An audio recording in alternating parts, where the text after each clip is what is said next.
A ver. Ok.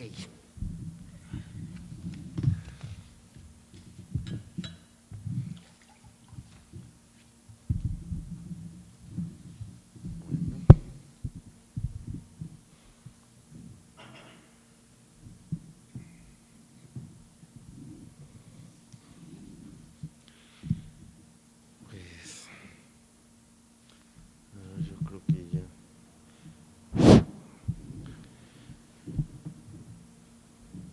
Buenas tardes.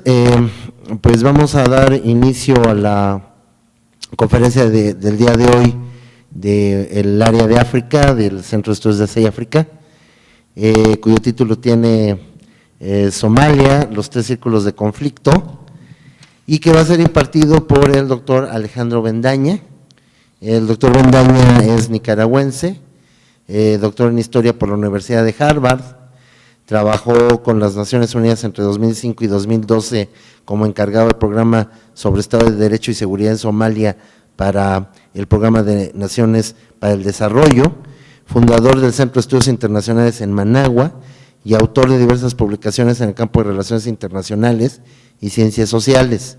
En 1993 fue profesor invitado en el Departamento de Historia de la Universidad de Chicago. También fue embajador de Nicaragua ante Naciones Unidas entre 1979 y 1982 y secretario general del Ministerio de Relaciones Exteriores entre 1982 y 1990. Actualmente prepara un estudio sobre la relación entre las estructuras socioculturales tradicionales y la construcción del Estado moderno en Somalia. Y bueno, pues le doy la bienvenida y pues muchas gracias por estar con nosotros. Adelante. Buenas tardes y gracias, profesor Saavedra, y mi agradecimiento al Centro de Estudios de África y Asia por la invitación a compartir un poco con ustedes sobre Somalia. Entonces, vamos a proceder, déjenme presentarle de antemano algunos mitos que es importante tener en cuenta, algunos datos para repasar cronología y luego hablamos de los tres círculos y brevemente y concluimos. Entre los mitos que hay que tener en cuenta, el primero y el más importante cuando se trata de Somalia o tal vez de cualquier tema, lo peor que podemos hacer es pensar o imaginar que sabemos mucho de ese país. En otras palabras, cuando en realidad ignoramos y que lo mejor de antemano siempre sería reconocer, sobre todo para los quienes tienen que bregar con ese país, reconocer nuestra ignorancia, que pretender un falso conocimiento. Gran parte de la tragedia de Somalia se trata de enfoques desde el exterior que simplemente no coincidían con las situaciones empíricas o demostraban poco conocimiento de la realidad. Segundo, tampoco es un país dividido cuyas crisis obedecen a situaciones étnicas. De hecho, como hablábamos con el profesor Saavedra, Somalia es uno de los dos países y quizá el país de África que es más homogéneo en el sentido étnico. Todos hablan lingüísticamente y en términos de religión. No hay, aunque hablaremos un poco de las tribus o clanes, pero culturalmente y étnicamente, en términos de religión, el país es homogéneo.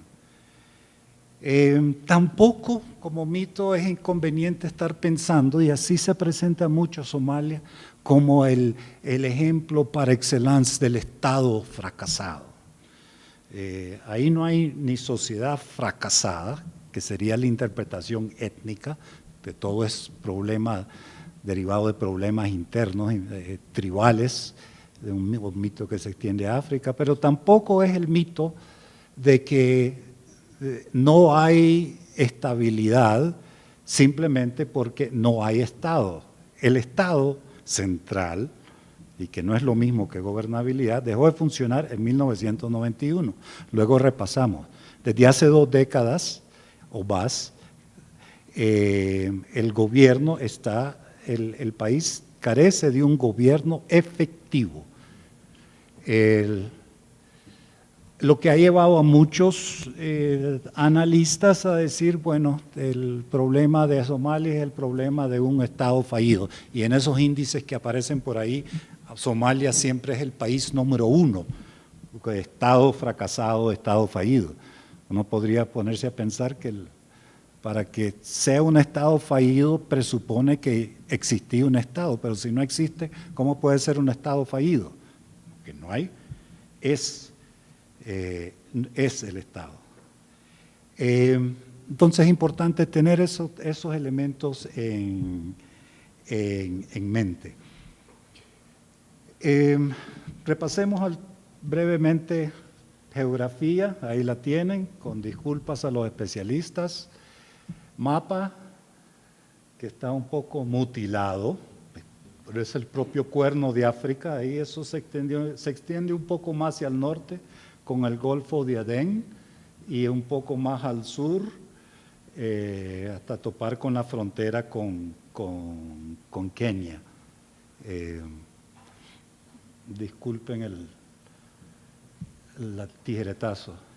Este mapa es el que más nos indica lo que es el principal problema, que es la calidad del terreno, la topografía, salvo con esa parte verde hacia mano derecha, abajo, que ya es la zona al sur de Mogadiscio y que ya viene siendo irradiada por el río Shabelle. El resto, con pequeñas excepciones, es desolación. No toda Somalia, pero sí la mayor parte, pero nuevamente hacia el sur de Mogadiscio y hacia el oeste ya uno empieza a ver, se puede ver verde desde el avión, de otra manera no lo ves. La historia, repasándola,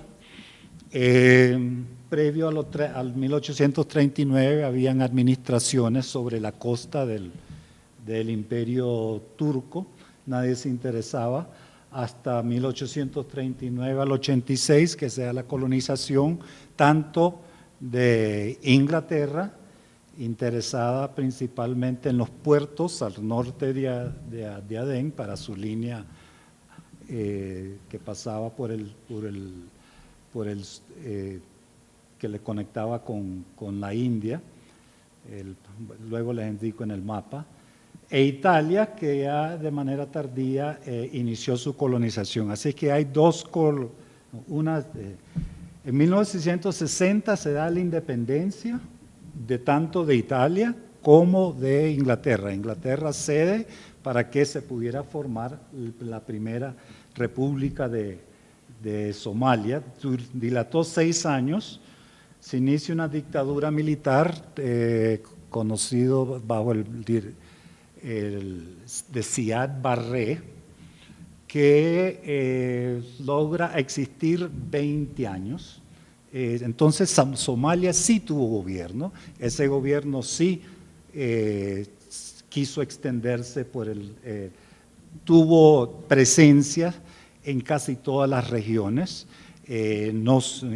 por cierto muy mal queridas, pero tenía presencia, había Estado, había sociedad civil, había policía, había instituciones ya patrocinadas en una primera etapa por los Estados Unidos y en una segunda etapa por la Unión Soviética. Un punto crucial es la guerra con Etiopía entre Somalia, en que los somalíes entraron casi a 300 kilómetros de Addis Abeba, pero al final fue extenuante, desató otro tipo de contradicciones, se replegó el gobierno de Barré, cae en el 91 y se da una hambruna ya de proporciones extraordinarias. 92, la intervención militar ONU, 94-95, se retiran, el famoso episodio del Black Hawk Down, de los helicópteros sobre Mogadishu. Etiopía invade porque Mogadishu había quedado ya en manos de una organización que se llamaba la Unión de Tribunales Islámicos, que desde el punto de vista de Etiopía resultaba, y de potencias occidentales, resultaba inaceptable. Se toman Mogadishu, invaden, y ahí se inicia el periodo más violento probablemente en la historia de Somalia, en que se da una guerra por todo el país y una serie de insurrecciones contra el gobierno instalado, asociado a las tropas de Etiopía, contra las cuales se libraba una guerra de guerrillas. Al fin y al cabo, en agosto de 2008, Etiopía tiene que retirar sus tropas para que pudiera haber un entendimiento con fuerzas que eran parte de la UTI, y se forma con auspicio occidental el segundo gobierno federal de transición, y se arma una organización de Naciones Unidas militar, pero bajo el mandato de la Unión Africana, que se llama AMISOM, y despliega tropas en Mogadishu. Sigue la violencia, ese gobierno nunca logró abarcar más de la mitad de la extensión del propio Mogadishu. Se da a finales del 2011 una hambruna catastrófica, de la cual hablaremos en un segundo, y misteriosamente, por diversas razones, en agosto del 2012, el Shabab, que eran las fuerzas más radicales de la UTI, que significa juventud en árabe y que es una fuerza más fundamentalista, más ideológica, se retira de Mogadishu y hay un repliegue militar, lo cual da espacio político, militar y hasta económico para armar un nuevo gobierno provisional, que es el que existe actualmente tras elecciones indirectas, formación de un parlamento, etcétera. Hasta ahora mismo el presidente anda en Washington. Este gobierno ya al menos controla, con el apoyo de las fuerzas africanas, Mogadishu y el corredor hacia el sur sobre la costa y algunas ciudades del interior. Ahí están los amigos del Shabab. Ok, primer círculo. El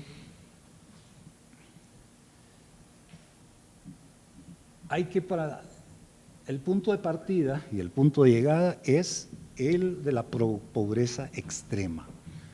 Y extrema en el sentido no solo de los índices de ingresos, sino que es una pobreza que ya se vuelve crónica, institucional y estructural.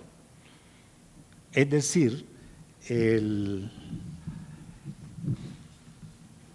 precisamente a partir de las dificultades en la población,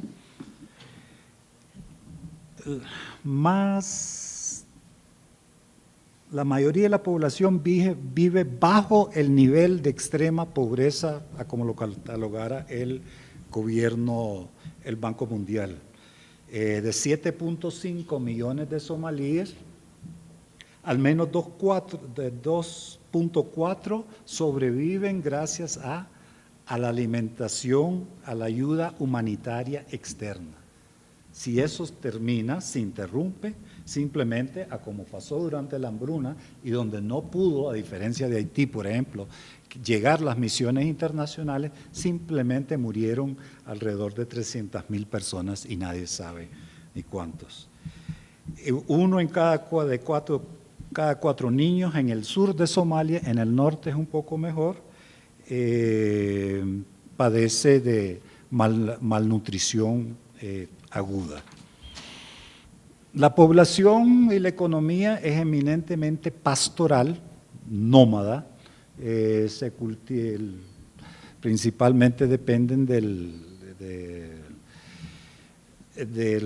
la exportación o bien y vivencia de camellos y de cabras. Comercio es mínimo. La crisis ha sido tal, nuevamente de manera crónica e institucionalizada, ya de emergencia permanente. Más de 1 millón de esos 7.5 están en el exterior, son los más capacitados también, se les llama la diáspora. Y si a eso le agregamos cambio climático y desertificación al incremento natural de la población, la situación se vuelve mucho más difícil. Entonces el desplazamiento interno detrás de los pocos recursos que hay se vuelve problemático. Parte de esta pobreza, o si se quiere en términos sociológicos o políticos, incapacidad de romper el conflicto, tiene que ver también con la estructura social, de la que hablaremos en un minuto, mediante la cual la sociedad somalí está dividida en lo que la denominada comunidad internacional denomina clanes. Y esos clanes son estructuras patriarcales que a su vez se dividen en subclanes y que efectivamente viven en conflicto unos con otros. Mucha de la estructura social como tal y algunas de sus normas culturales se prestan al conflicto, pero se prestan también, pueden ser factores de paz. Teniendo eso en cuenta, hay factores, y hay que distinguir los factores multiplicadores de la violencia. La desocupación de los jóvenes, 75% de la población tiene menos de 30 años y el 75% de esos están desempleados. Simplemente no hay que hacer, lo cual orienta a muchos jóvenes a la violencia. La lucha por la tierra, el pasto y el agua. El pasto y el agua fundamentalmente en las zonas rurales, pero también tierra urbana, donde ya no se sabe en determinada ciudad como Mogadiscio qué pertenece a quién o qué le perteneció a quién. Hay variedades en las formas en que se define la identidad que se prestan a conflicto. El somalí puede considerarse ciudadano de un Estado y sentirse sujeto de derechos, o se siente segundo sujeto de derechos por factor sangre, a partir de que forma parte de una subtribu y esa subtribu controla estos territorios y estos recursos y ese es mi derecho. O tercero, a partir de nacimiento, que yo nací en esa zona y ahí pertenezco y ahí tengo derechos comunales. Las tres formas de identidad chocan una con otra, para no mencionar a quienes no están representados por uno de los clanes fuertes, entonces quedan minoritarios. Como veremos, el control del Estado o control de algunos tipos de lo que había el Estado, sea a nivel provincial, local, autoridades, en tanto el Estado también es un generador de recursos y por ende autoridad y por ende también de conflictos, quien controla la autoridad local controla los recursos, de manera que hay que negarle el Estado a tu competencia. El clanismo que no es lo mismo que clan, sino que es la manipulación de identidades por actores internos o externos a fin de promover determinado tipo de intereses o particulares. La economía política de conflicto y de regulación. El descalabro ha sido tal que hay quienes viven del mismo, lo que se llama una economía política de guerra. Entonces subsisten y hasta se enriquecen. Si la paz viniera mañana, hay toda una serie de actores que se van a ver desplazados de influencias políticas y económicas. Son beneficiarios de este tipo de situación. Por ejemplo, quienes tienen milicias y se alquilan unos a otros. Viene la paz, se acaban las milicias, no hay ingreso. La proliferación de armas ligeras, evidentemente ahora hay AK-47 por todas partes.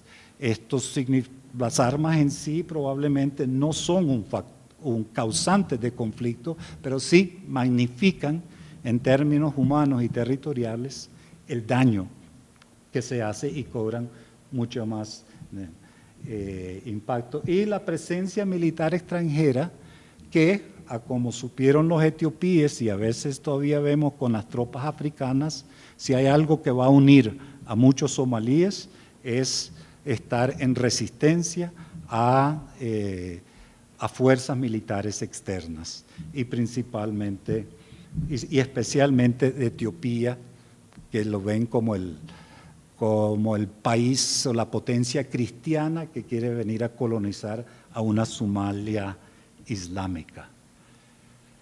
Segundo círculo, la región, la subregión. Etiopía. Hay quienes dicen que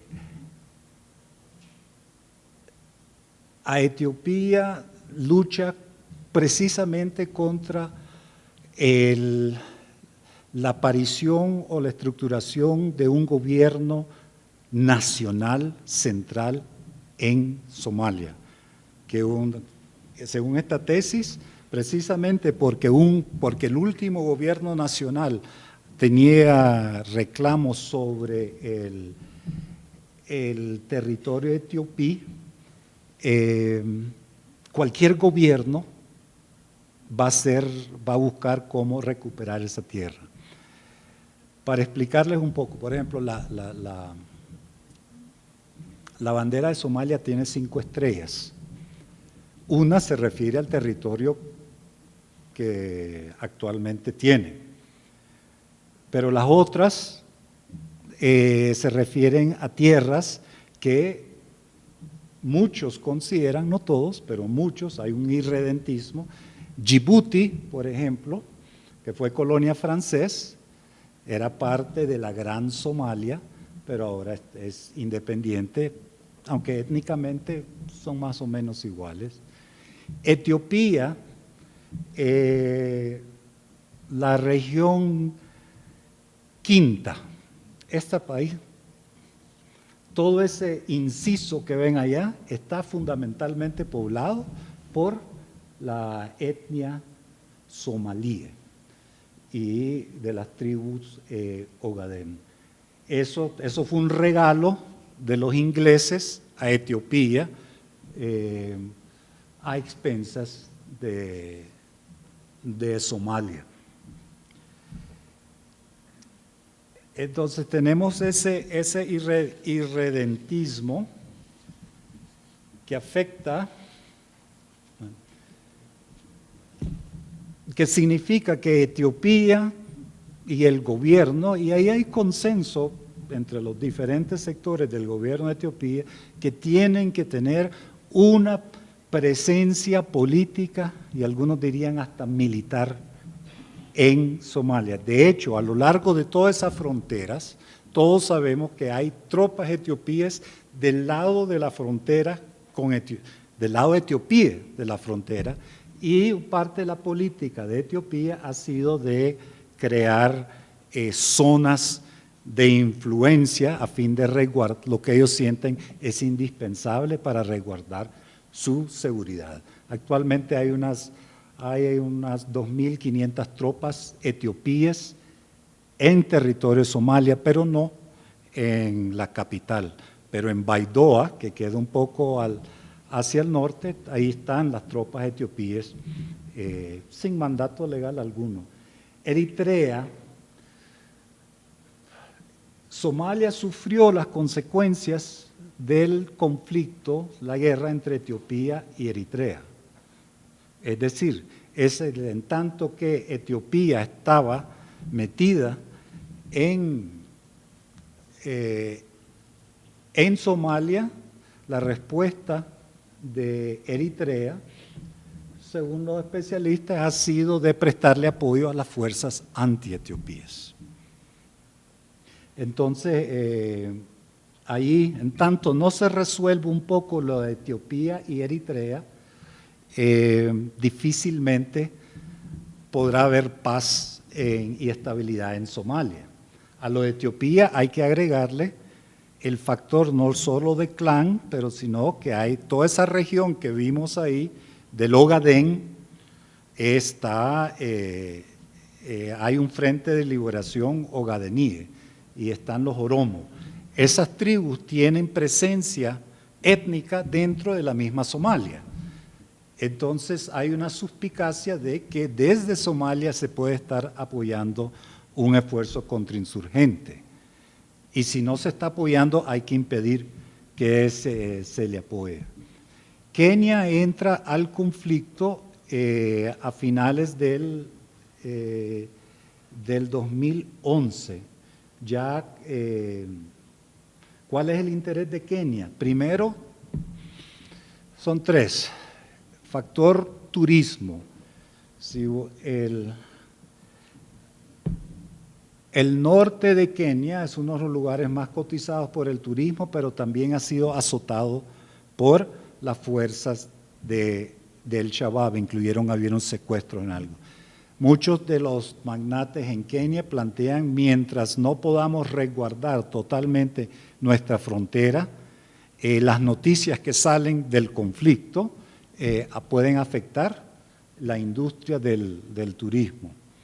Segundo, precisamente a 50 kilómetros de la frontera, al sur de la frontera entre Kenia y Etiopía, se va a construir un megapuerto que es para suplementar el de Mombasa en el sur, y ese megapuerto estará literalmente sus operaciones estarán a 30 kilómetros de Somalia. Si al otro lado de la frontera hay caos, ese proyecto peligra. Ese proyecto también es es donde van a salir el oleoducto para el petróleo que ahora está produciendo Sudán del Sur, pero que por razones obvias no quieren reducir su dependencia sobre los oleoductos que estaban construidos, que salían a través de Sudán del Norte y hacia los puertos en el norte. Entonces ahí hay un proyecto estratégico y ya se descubrió petróleo en el norte de Kenia, de manera que los chinos y otros tienen eso en la mira, pero el problema es factor seguridad. Tercero, los kenianos han tenido que albergar a lo que es el mayor campamento de refugiados en el mundo, Dadaab, que con la hambruna llegó casi a 400.000 personas. Y como les decía antes, no es un asunto cíclico, porque esa gente no se quiere regresar, o precisamente porque la hambruna fue tan grave y destruyó sus animales, no hay manera de que ellos puedan reponerse. Y la misma inestabilidad política contribuye al no querer devolver. Entonces Kenia quiere salir de esa papa caliente. Aparte, y Kenia también, recordarlo, un buen 15% de la población es de origen somalí también. De manera que si hay conflicto ese conflicto puede también verse exportado, incluso hasta Nairobi, donde hay secciones de la capital que son donde se habla más somalí que suajili o inglés. Entonces Kenia, junto con Uganda y Burundi, que no pesa mucho, pues son los que suministran las tropas de la Unión Africana, la misión de la Unión Africana para Somalia, AMISOM, bajo mandato del Consejo de Seguridad. La mayor parte, son 14.700 tropas las que existen ahora, principalmente ahora controlan Mogadishu, la zona del sur y algunas ciudades. Nadie se hace la ilusión de que el gobierno sobreviviría si no fuera por esa presencia militar extranjera, porque la construcción de un ejército y una policía propiamente de Somalia, del nuevo gobierno, bueno, es una cuestión más de mediano y de largo plazo. De manera que Kenia y sobre todo Uganda, la mayor parte de las tropas, de esas 14.700, 10.000 y pico son ugandesas, y después hay 2.000, unas 2.000 kenianas y otro 1.000 y pico Burundi, y están llegando contingentes de otros países a ayudar a estabilizar. Es una prueba para la Unión Africana, en tanto ellos pretenden poder llevar a cabo sus propias operaciones de paz, a partir, bueno, y claramente amparadas en el Consejo de Seguridad, aunque algunos dicen que la Unión Africana no necesita recurrir al Consejo de Seguridad de Naciones Unidas para autorizar una operación militar. Eso es dudoso, y financiado evidentemente por Occidente. Ahora surge entonces la pregunta, ¿hasta cuándo Kenia y Uganda y Etiopía, que curiosamente no quiso formar parte de la misión de la Unión Africana, ellos no pueden visualizar al ejército de Etiopía estar bajo un mando del ejército de Kenia? ¿Hasta dónde? Lo que pasa es que ahí también entra lo que llamábamos la economía política de conflicto. Para darles un ejemplo, es decir, la presencia de tropas de Uganda ha significado un boom económico y político para el país. ¿Por qué? A las tropas de AMISOM se les paga un salario 7 veces mayor que al que recibirían si estuvieran como soldados simplemente en su propio país, y de eso se lleva una buena tajada el alto mando ugandés y una serie de intermediarios. Políticamente, la decisión del presidente Museveni de mantener esa presencia, que Occidente la quiere a cualquier costa, debido a que no van a haber tropas occidentales blancos en Mogadishu, significa visto bueno para su nueva reelección, y vuelven a ver para el otro lado con respecto a arbitrariedades que se puedan estar cometiendo. De manera que hay quienes dicen que a Kenia no le interesa que venga la paz y que sean desplazados, más bien están presionando para que se incremente el número de tropas. Uganda, Kenia tomó la decisión, probablemente con la venia de Estados Unidos e Inglaterra, de desplegar tropas al otro lado de su frontera y hacer un poco como hacen hasta la vez los etiopíes, que es crear gobiernos locales que dependen más de la presencia y de la plata y de la fuerza keniana o etiopía que del mismo gobierno central en Mogadishu. Eso te crea otra serie de conflictos. Por ejemplo, en la zona del sur, la que se llama Ras Kamboni, donde hay tropas kenianas, una de las coaliciones apoyadas por Kenia incluye a elementos del clan Ogadeni, lo cual es visto, muy mal visto, por Etiopía, que quisiera tener otro tipo de configuración regional. Así que todo este elemento de tribus resulta fundamental. Sin embargo, el gobierno central en Mogadiscio ya se ha visto impedido de establecer autoridades más permeables al federalismo, en tanto que Kenia y las fuerzas locales dicen, aquí nos quedamos y no le hacemos caso a un gobierno central. Turquía ha jugado un papel extraordinario en los últimos 2 años. Esto nadie se lo hubiera podido esperar, pero el primer ministro y su gobierno, por razones internas, siendo ellos islamistas, pero también quererse proyectar como protectoras de la fe y poder desarrollar su influencia en la región,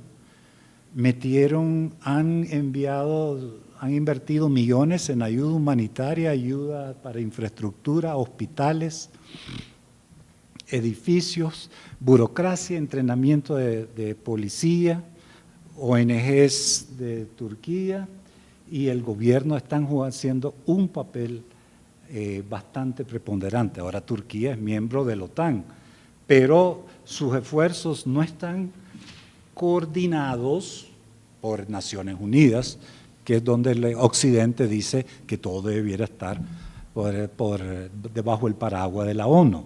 No, los turcos han contribuido bastante.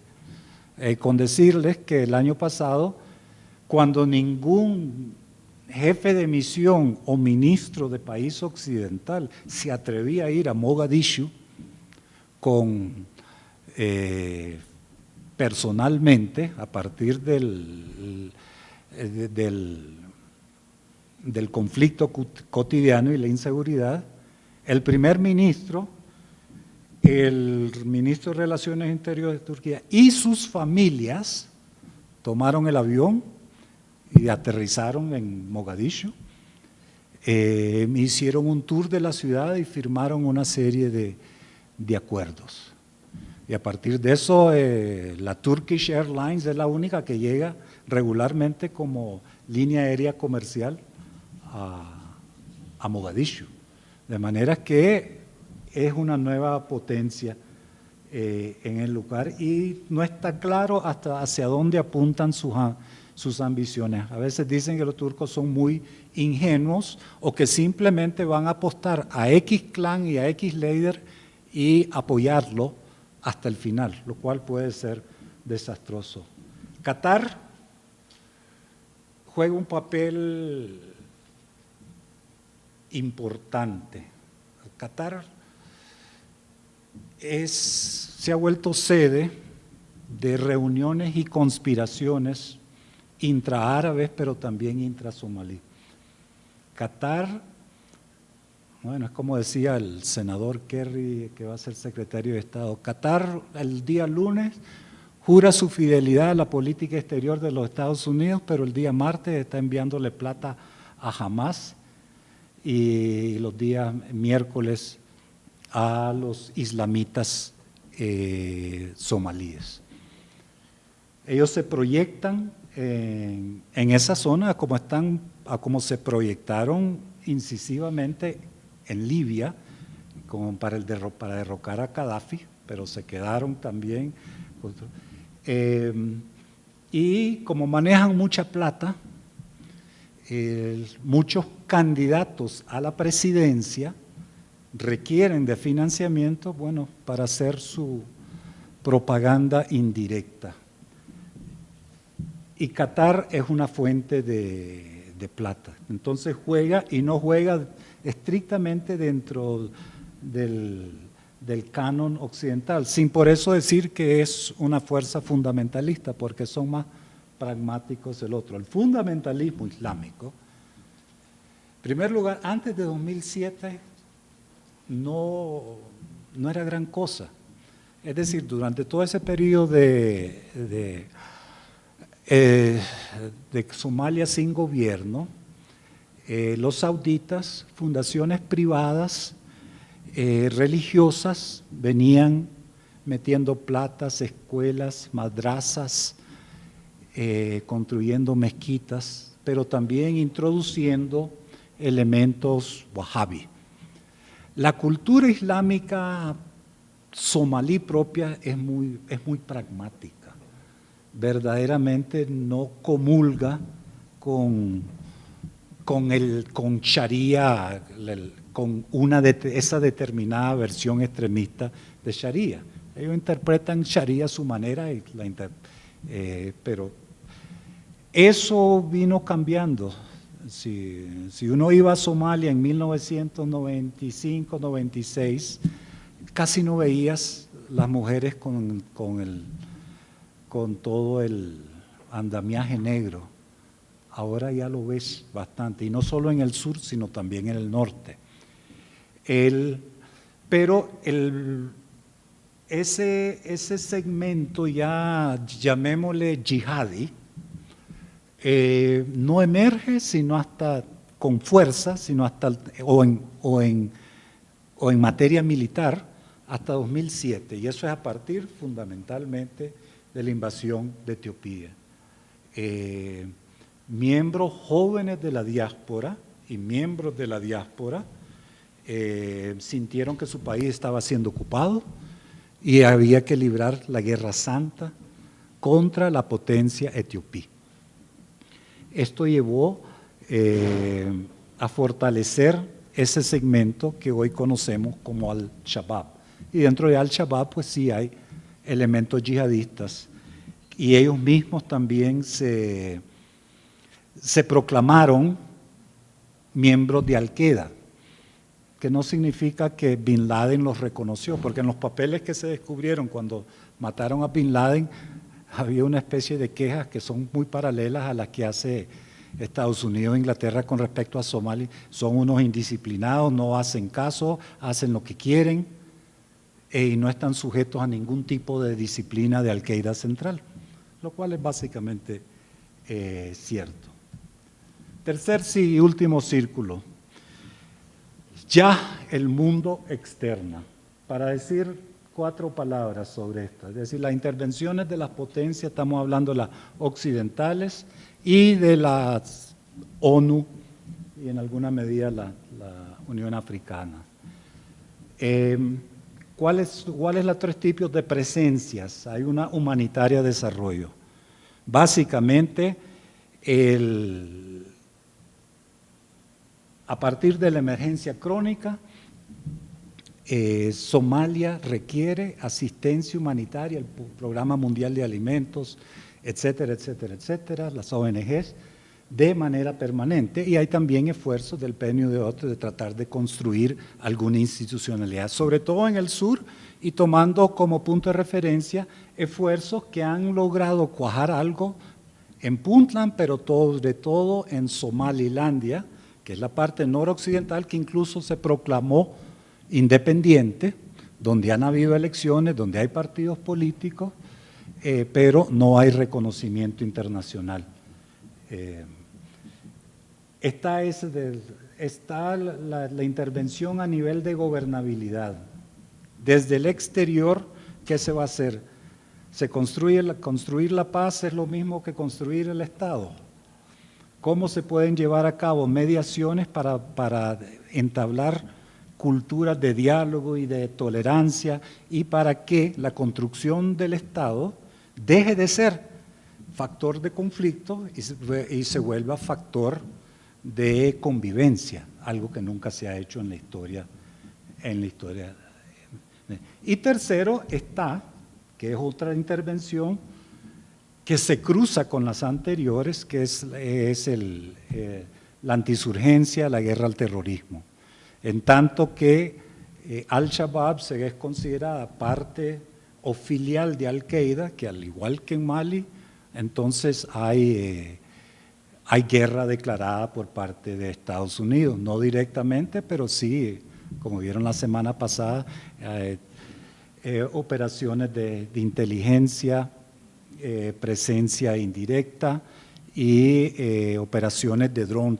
Han habido más operaciones de dron sobre territorio de Somalia que sobre Afganistán, y ataques incluso, pero esos los mantienen calladitos, ya que prefieren no subir el perfil demasiado. Justo este fin de semana intervinieron, o la semana pasada, hubo un ataque francés para tratar de rescatar a dos agentes de inteligencia que estaban siendo secuestrados en Mogadishu.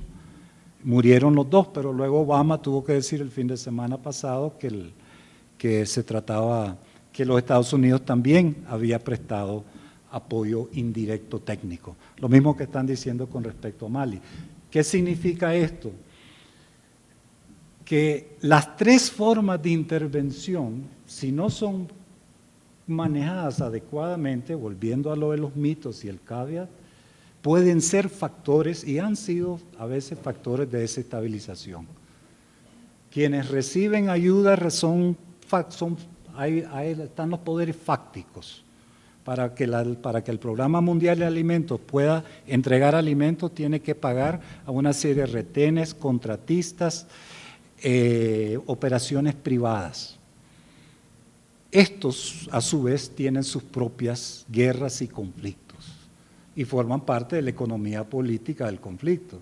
En el momento que haya cese la hambruna y cese el conflicto, entonces nadie necesita escoltas militares, o ya no van a haber los retenes, o ya no vas a necesitar a X o Y contratista, que contrata igual para el Programa Mundial de Alimentos que para Shabab, y están a los dos lados a partir de empresariados cínicos que puedan haber. Si se trata de construir el Estado, ¿a quién vas a poner? Se ha configurado una fórmula occidental que le llaman de 4.5. 4 representan los 4 clanes principales y el punto 5 los clanes minoritarios.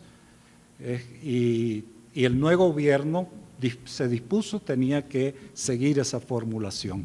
Esa formulación, sin embargo, es muy criticada y dicen, no, más bien te está multiplicando conflictos. Las operaciones militares aumentan el conflicto, aumentan la popularidad de Shabab, y la ayuda humanitaria incluso puede ser objeto de conflicto. A finales de 2011, los Estados Unidos hizo una decisión muy controversial, le suspendió ayuda el programa de alimentación al Programa Mundial de Alimentos, valga la redundancia, a pesar que el PNMA es una agencia bastante influenciada por los Estados Unidos. ¿Y por qué? Porque la lógica de contrainsurgencia y la inteligencia les venía diciendo que las mismas operaciones para la entrega de alimentos, cereales, etcétera, etcétera, estaban ayudando en territorio de Shabab a intermediarios del Shabab. De manera que si y este es el problema de Naciones Unidas, las agencias humanitarias dicen que ellos son neutrales, pero al final y al cabo, por razones internas, si le pagas a uno y no le pagas al otro, ya no sos neutral. Por ejemplo, en Hargeisa, en el norte, cuando llegamos a Naciones, hay 2 hoteles, y para albergarte uno tiene que asegurar que no te vayas en la totalidad a un hotel o a otro hotel, el personal de la ONU, porque si te vas a uno y al otro lo ve como una discriminación, y ha provocado violencia. Las contrataciones de personal local, hay que hacer ahí una operación matemática para asegurar que no tenés personal de un solo segmento familia. Claro que eso se niega en la práctica, pero en la realidad así es. De manera que el esquema que tenemos muchas veces de hay que promover la meritocracia, choca ese de gobernabilidad con el de el ser conflict sensitive, que te dice asegurar representatividad de todos. Y ahí no es asunto de mérito, es asunto de paz. Bien, conclusiones, círculos viciosos o círculos virtuosos. Y nuevamente recordamos el caveat de las ignorancias, pero estas son algunas especulaciones. Si fuéramos a buscar cómo lograr la paz para que no se vayan ahí y no nos suicidemos después de esta exposición. En el círculo tercero, mientras persista la lógica de la contrainsurgencia, habrá guerra. Y hay quienes se alinean y tienen interés en con que somalíes, que Estados Unidos, la OTAN, la Unión Europea, Estados Unidos financia a los militares, Unión Europea financia a la policía. Mientras el prisma principal de ellos sea el de la guerra contra el antiterrorismo, entonces a quienes yihadistas, pues por definición no se les da tregua, no se puede negociar con ellos. Entonces ahí tenemos un problema. Segundo, en el segundo círculo, si no se neutraliza ese antagonismo de Etiopía-Somalí, difícilmente habrá estabilidad en Somalia. Los dos países incluso se necesitan para razones de agua y colaboración, pero si está ese antagonismo y Etiopía continúa viendo a cualquier gobierno central en Somalia como un enemigo potencial y viceversa, no se puede. Tercero, y que tal vez es el más decisivo, es el sociocultural. En tanto las estructuras de poder reales, que son tan fuera del gobierno, continúen siendo marcadas por el patriarquismo y por el clan, una serie de señores que son los líderes, muy respetables, muy adeptos a reducir la violencia porque negocian entre ellos mismos. Sin embargo, reducción de la violencia no equivale a justicia, a menos que se puedan comenzar a empoderar otros segmentos dentro de la misma sociedad somalí. Por eso es que decimos cultural, desde su cultura y no porque viene la UNIFEM o Mono Mujer a decir que hay que empoderar a las mujeres, pero desde su propia cultura y religión, dándole más poder a las mujeres y a los jóvenes localmente, se podrán ir armando articulaciones y actores que tengan más interés en la estabilidad, en la paz y el progreso que en el conflicto y la perpetuación de la economía de guerra. Y ahí termino. Gracias por su atención.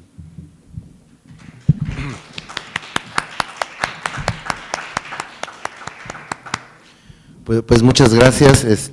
Me parece que es una presentación con muchos puntos a considerar y a reflexionar. Y bueno, como es costumbre, vamos a iniciar una sesión de preguntas, algún comentario corto por parte de ustedes y respuestas por parte del doctor Alejandro, para pues tratar de enriquecer más ya la de por sí ilustrativa presentación que nos ha dado. Y pues bueno, dado que no sé, me parecería que la modalidad más conveniente sería que hagamos una ronda de preguntas, que las vaya anotando Alejandro, y que en un momento dado, si se puede, digamos, hacer primero ir reuniendo las preguntas por parte de ustedes, que se vuelva a hacer, digamos, esta toma de palabra por parte de Alejandro para contestarlas. Entonces, bueno, pues no sé quién desea. ¿Aaron?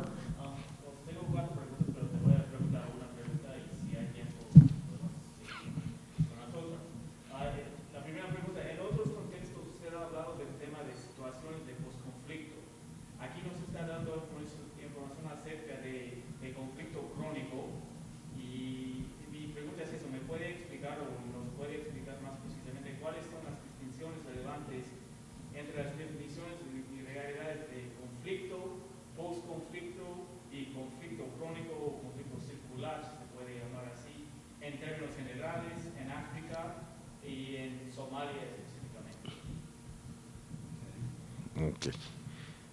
Bueno, a ver, ¿alguna otra pregunta, comentario? Sí, primero quería agradecerles mucho su presentación. Segundo, coincidir plenamente con usted en la necesidad de poner casi siempre en un primer plano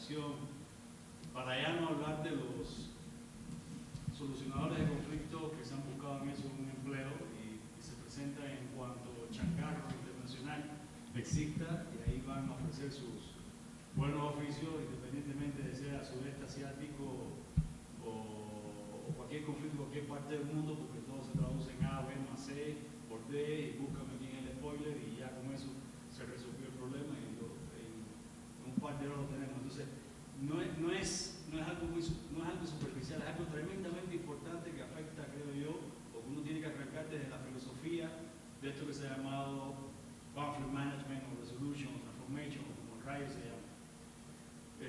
Porque creo que a pesar de todos los esfuerzos sigue teniendo ese mal que usted contraataca, llevándonos a decir dónde están los factores internos, o los factores internos, además de los tres círculos, hay que empezar por allá y no con más sobreimposiciones de formularios producidos en otros espacios, etcétera, porque ahí viene el rollo de la contradicción de intereses. Entonces, ¿quiénes los que aplican están interesados? ¿A quién estás obedeciendo? ¿De dónde viene?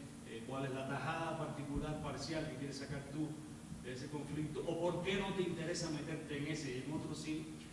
Para poder criticar, usted que ha estado tanto tiempo en Naciones Unidas, pues tiene que haber estado chocando con eso miles de veces, la necesidad de proteger y la expresión humanitaria. Sí, pero ¿quién decide en qué momento, en qué coyuntura, sobre qué caso?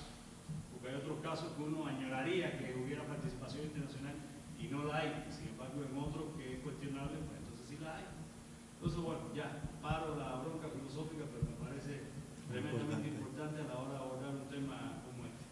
Y sí quería, si lo entiende, si tiene alguna oportunidad, si puedo hacer algún comentario sobre el otro punto que casi siempre pone en el mapa a Somalia, que es el rollo de la piratería. Sí, se me pasó. Por las connotaciones en materia de seguridad regional, de perfiles internos y de esfuerzos internacionales en aras de la organización y la valoración geoestratégica de la zona, que a veces le digo yo siempre a los muchachos, pues no me gusta mucho hablar del rollo así, porque pues, ¿qué país no tiene un valor estratégico? Cualquiera que ponga, ¿no?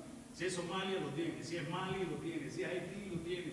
Si es Nicaragua, lo tiene. Si es Venezuela, lo tiene. Si es Bolivia, lo tiene. Entonces, pues, más que decir, es que la zona es muy importante, porque sí, toda zona y todo espacio tiene su importancia, y lo que se trata entonces es de retratar, de fotografiar qué hay de elementos ahí que valgan la pena. Entonces, por eso creo que lo de la piratería, lo cual tanto se ha conversado, cómo lo valoraría, cómo lo podría meter dentro de su propuesta de muchas tareas que hay que hacer en aras de llevar a un proceso paulatinamente negociador, incluyendo todos los factores, de Al-Shabaab hasta todo lo demás. Yo coincido plenamente en eso.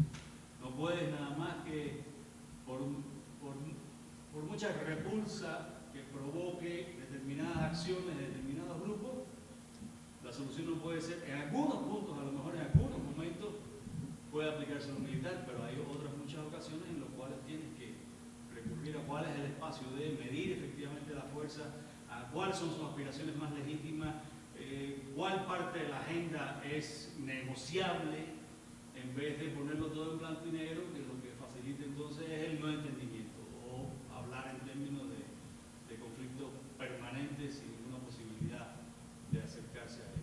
Mil gracias. Bueno, ¿alguna otra pregunta? Bueno, yo aprovecharé también para hacer alguna en relación con la presentación. Y bueno, en algún momento mencionaba, pues bueno, un hecho real que, por ejemplo, uno de los puntos de conflictos entre Somalia y Etiopía histórico, al igual que con Eritrea, es el tema religioso. Es decir, la Etiopía cristiana, desde la época del imperio, ya luego los intereses estratégicos de Guerra Fría, pero el tema de la religión creo que no se puede pasar de lado dentro de este tema de conflicto. Y una pregunta que me parece que es pertinente y que nos puede ilustrar mucho es el tema concreto en cuanto a la presencia o el éxito que ha tenido Al-Shabaab en ciertos momentos en cuanto a su relación con la población.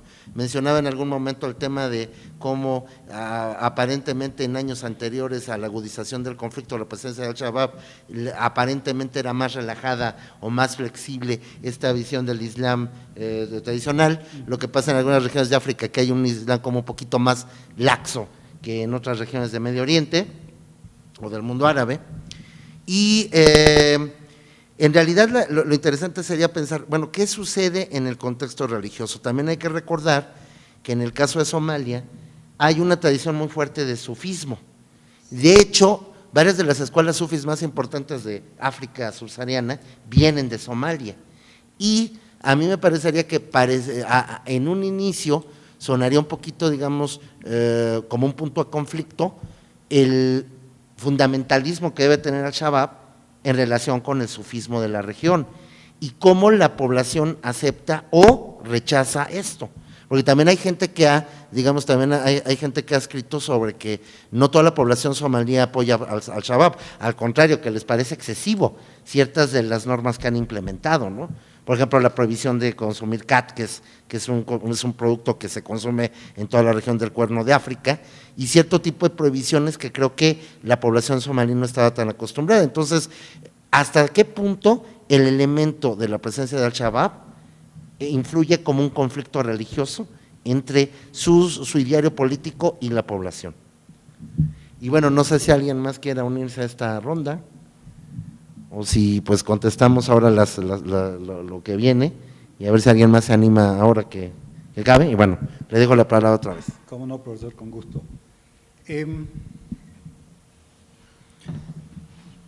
Como han señalado ustedes mismos, hay que tener muchos cuidados con las categorizaciones y los grandes términos. Es decir, aún como Daniel, en términos puramente teóricos, están cargados de premisas que muchas veces responden a formas de pensamiento y formas de vivir occidentales norteñas.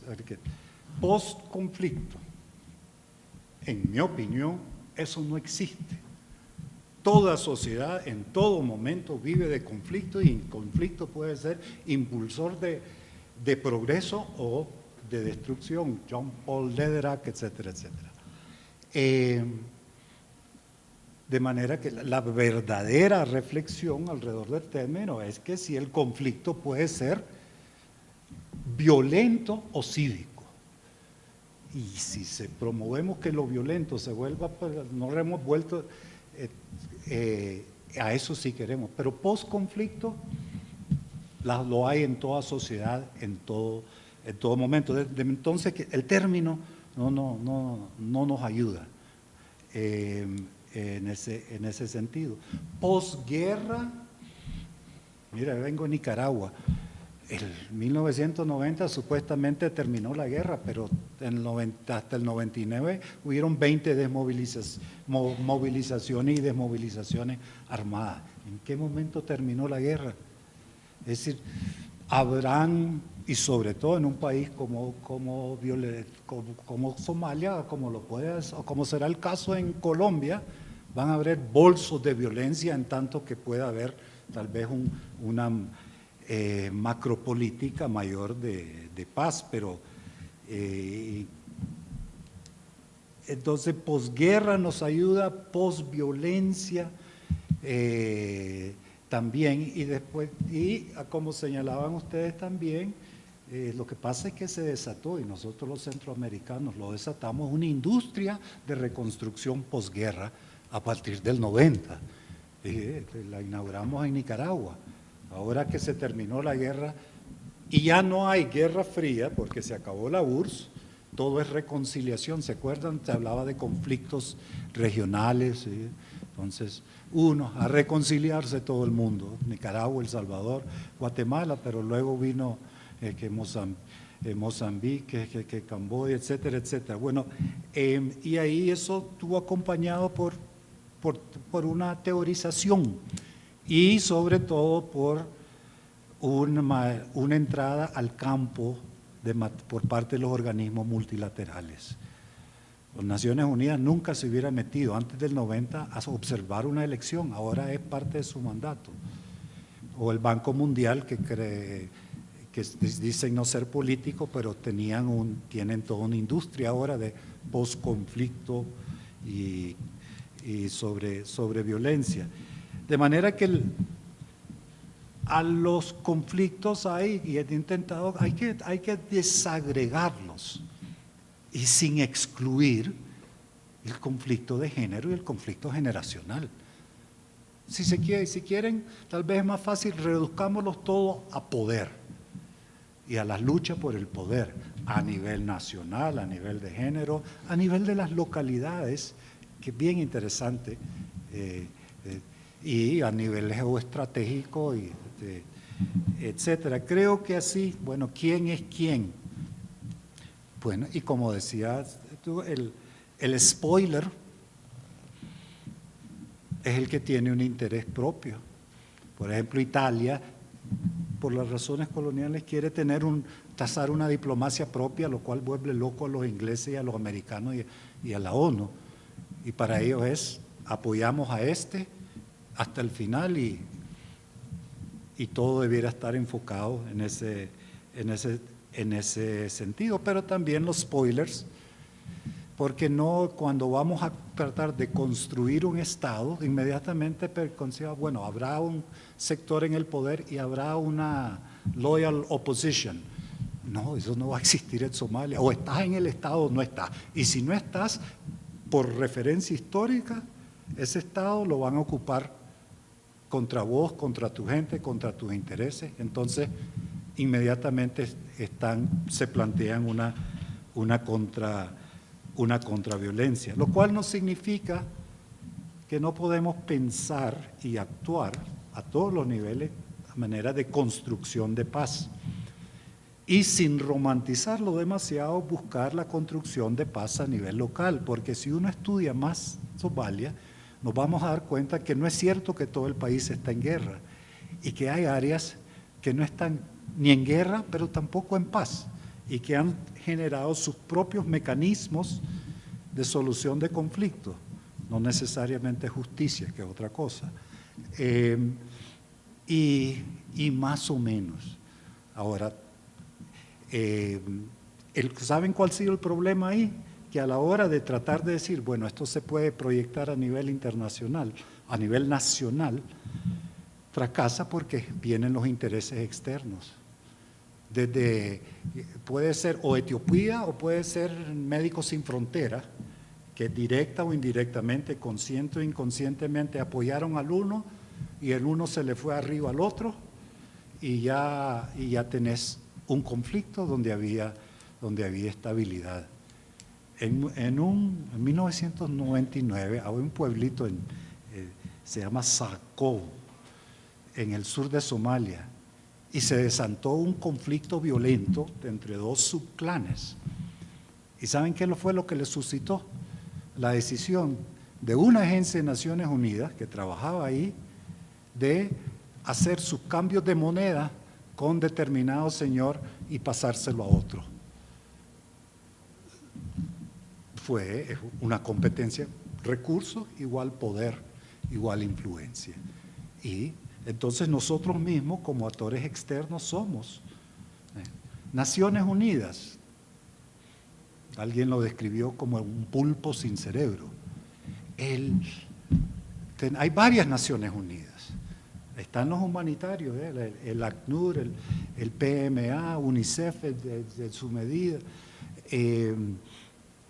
las agencias humanitarias. Y ellos proclaman teóricamente la neutralidad. Esté quien esté en el poder sobre el terreno, nosotros vamos a penetrar y darle de comer a la gente. Y no queremos pero requieren contratar vehículos, requieren contratar protección armada. Y si requieren protección armada, de aquí a allá, contratás al clan de aquí, porque si te vas de allá para el otro lado, necesitas otro grupo, porque el primer grupo no es. Entonces se introducen, quieran o no, en la economía política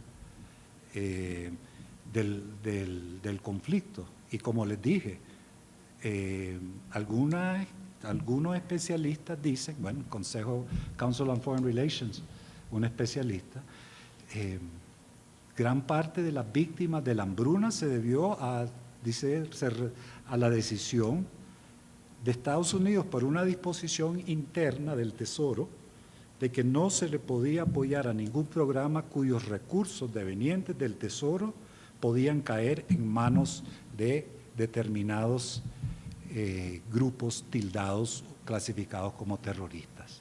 Y le aplicaron eso al sur de Somalia, que estaba en poder del Shabab y de otra gente.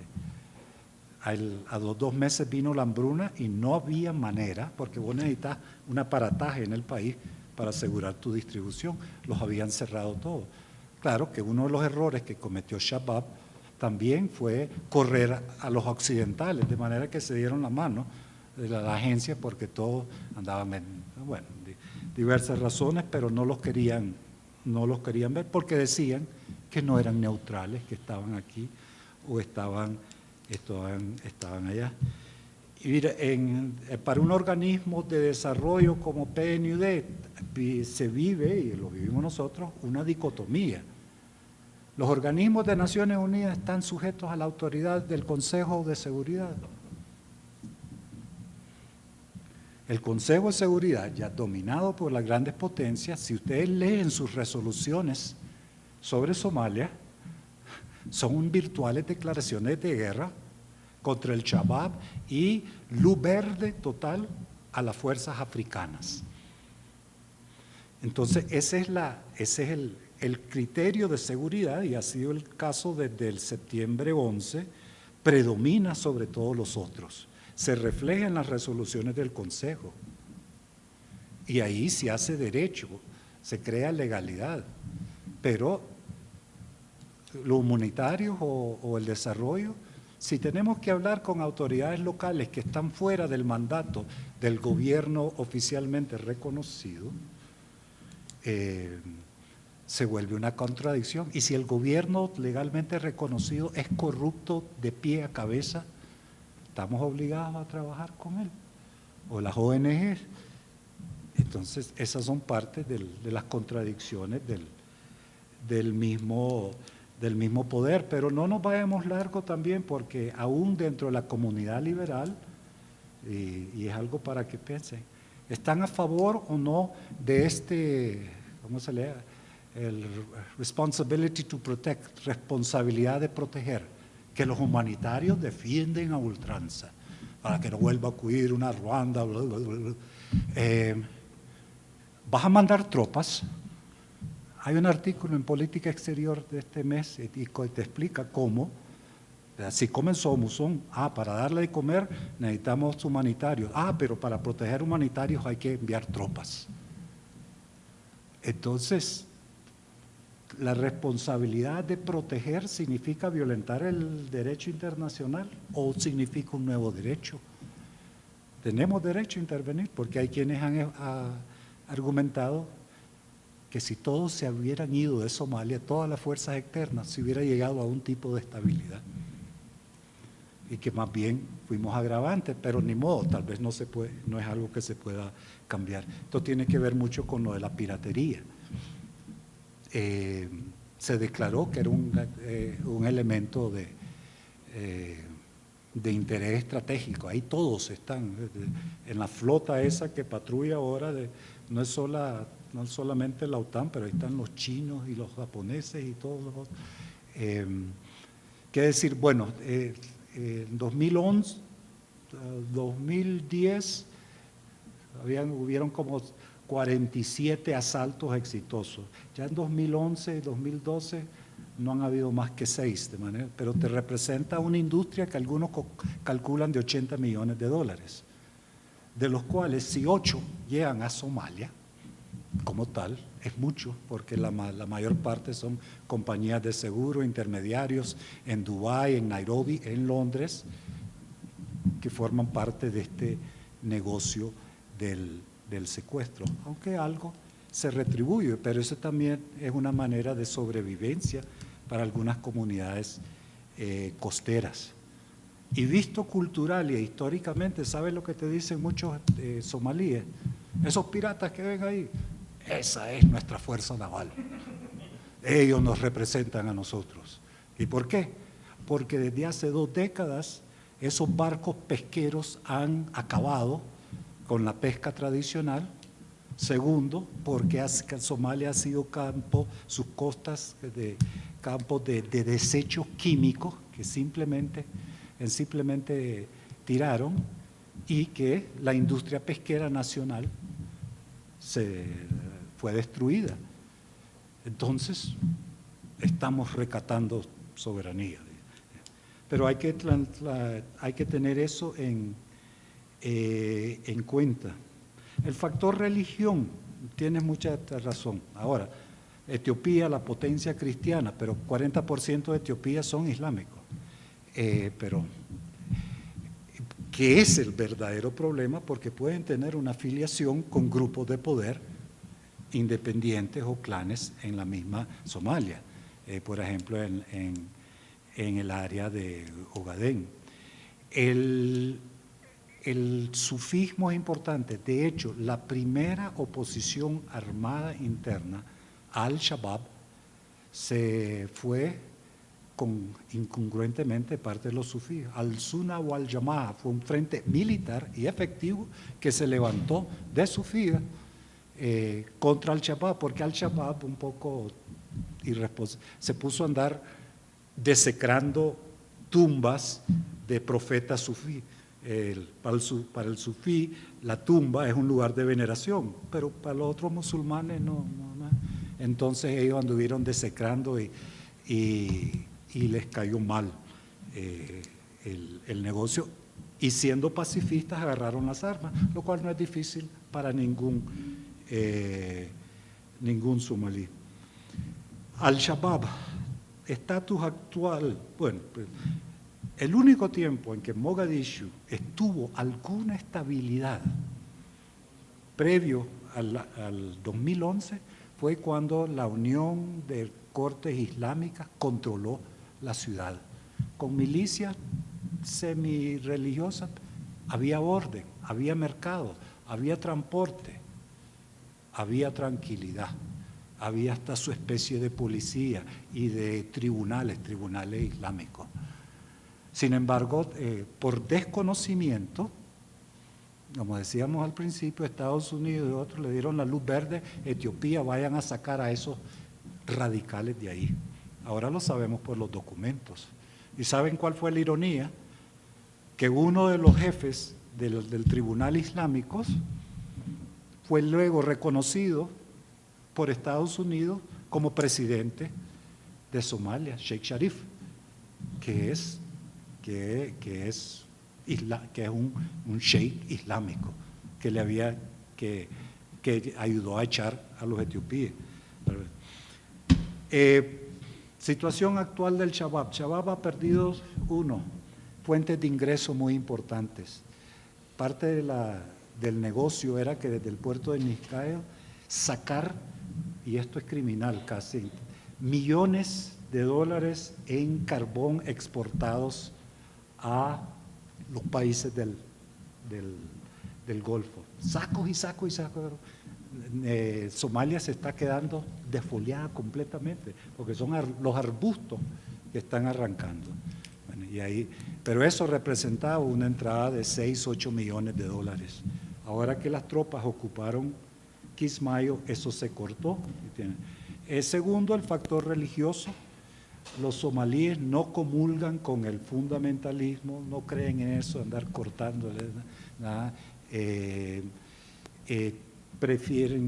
Gozan de música, de colores en su vestir, pero los Shabab llegaban e incluso si andabas un celular y te replicaba con música, te lo quitaban y castigaban al joven que lo andaba.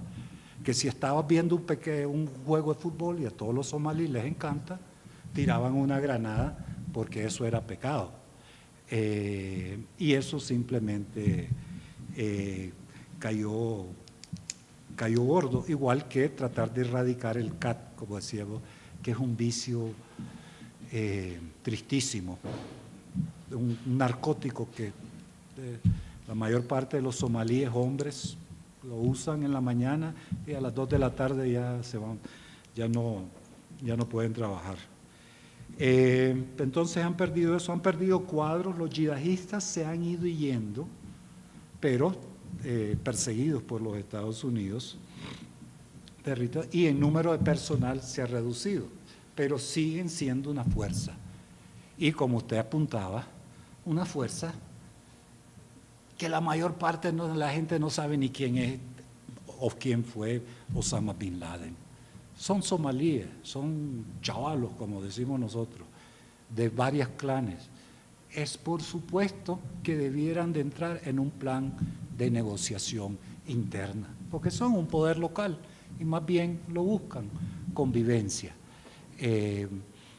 Pero el criterio antiterrorista estricto, incluyendo la resolución, la Consejo de Seguridad, impide que se pueda romper eso. Entonces, esa potencialidad de que la violencia vuelva a surgir está presente.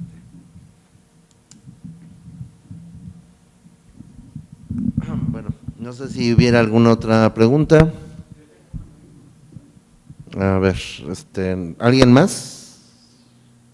A ver. Dado que hay problemas de coordinación entre las varias organizaciones, instituciones y comunidades que son actores en la imaginación y creación de un Estado estable en Somalia, ¿cuál sería la manera más factible de integrar a estos grupos y qué tan dispuestos son los partidos donantes, que has dicho en otro contexto que es importante, y las élites políticas en considerar a implementar las propuestas de la sociedad civil en Somalia? La mejor apuesta es la apuesta a la paz o pacificación o paz con justicia y participación a nivel local. Ahí se puede hacer algo. Y la prueba es Somalilandia, aun cuando hay injusticias ahí, pero ahí a pesar de que no tenía reconocimiento, algunos dicen fue precisamente porque no estaban metidos que ellos pudieron buscar fórmulas de power sharing, pero también ir avanzando en algún tipo de modernidad, derechos humanos, etcétera, etcétera. Pero hay comunidades, y dentro de esas comunidades, porque Somalia está cambiando, las mujeres y los jóvenes están cada vez más informados y quieren tomar la iniciativa en arreglar los problemas del nivel local.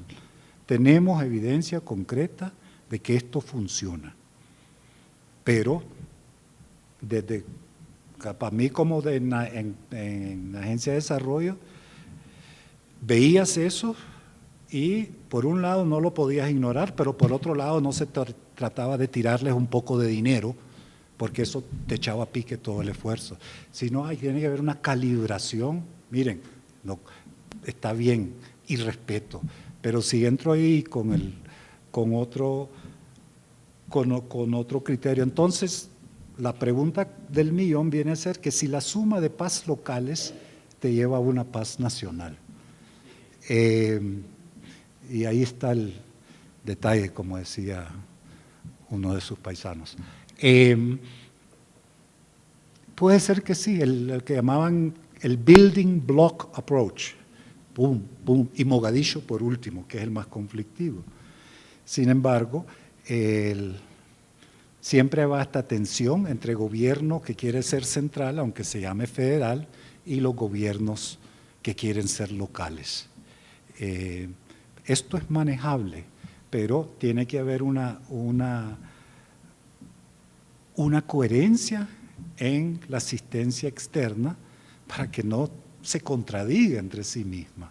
Y asimismo apuntarle a una construcción de fuerzas armadas y policías de otra mentalidad. El somalí joven de hoy no sabe lo que es un policía, que no tienen noción.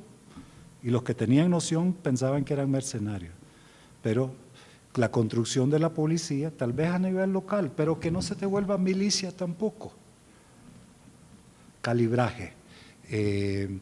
Y en eso sí, los recursos te pueden ayudar a que se sigan, por lo menos, determinadas normas de derechos humanos. Y desde una perspectiva que ya no es de seguridad, ni es de humanitaria, sino, es decir, de desarrollo y de largo plazo.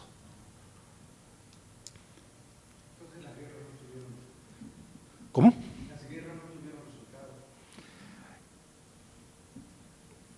No, sí, hubo guerra y se estabilizó Somalilandia. Hubo un conflicto y medio se estabilizó Puntland, ahí en el pico del Cuerno de Área. Pero las intervenciones de la ONU, incluso ahora reconocemos que los esfuerzos extraordinarios que se hicieron por apuntalar a un gobierno militar y políticamente, más bien multiplicaron la violencia. Muchos creen eso y es plausible. Pero la intervención desde afuera es que si no se retiran las tropas externas, ¿cuándo va a haber una policía y un ejército nacional? Y hasta que exista eso es que se puede ir nacionalizando la paz y la estabilidad. Saquemos a los agentes externos, porque tarde o temprano los que ayudaron a meter a este gobierno, las tropas africanas, se vuelven blancos. Esa es la historia de Somalia. No les pongas. Y los somalíes ni se consideran africanos, ni quieren mucho a los africanos. Ellos se consideran parte del mundo árabe. Entonces dicen, no, nos van a traer SIDA. Entonces ahí no hay mucho espacio. Sin embargo, la lógica antiterrorista continúa predominando. A ver, muy rápido. Habías hablado del hecho de que el gobierno de Turquía está intentando construir la policía ahí en el país. Entonces, ¿cuál es la estrategia que están usando para hacer eso? Si sigue diciendo que por el somalí cotidiano no hay capacidad de involucrarse con uno de las agencias que tipo. Sí, no, ahí se trata, y Naciones Unidas también lo estaba haciendo. ¿Cuáles son los criterios para formar una buena policía? Criterios de selección, criterios de salud, que no tengan récord de criminal, violatorios de derechos humanos y que tengan un entrenamiento mínimo. Tampoco se trata de meter a gente por 10 años en una academia, pero a base de eso, y en Somalia que sea multiclan. Es decir, porque si no, contribuye a ser una policía de un clan, una milicia. Entonces, y eso cuesta, pero no es imposible y se logra. Y en Somalilandia, sí, entrenamiento. Los americanos también te dicen, solución a largo plazo al terrorismo, entrenar a los ejércitos. Y es lo que están haciendo, pero dicen, mira, pero en el corto plazo, coño, estamos jodidos y hay que hacer esto y esto y esto y esto. Entonces, ese es el problema. Bueno, pues les agradecemos mucho, encarecidamente, pues de parte del Centro de Estudios de Asia y África, su presencia, y pues bueno, también al doctor Alejandro, pues que ahora sí que agradecemos mucho que esté aquí, que esperemos que no sea la última vez. El profesor va a seguir trabajando temas relacionados con África, con Somalia en particular, y yo creo que será interesante después de algún tiempo, viendo cómo evoluciona o cómo sigue este problema de Somalia, cómo se va a resolver, si es que se resuelve en el mediano plazo, qué nos cuenta en el futuro. Pero bueno, creo que estos son buenos espacios de encuentro y pues le agradecemos mucho que esté con nosotros y que comparta sus experiencias. Muchas gracias.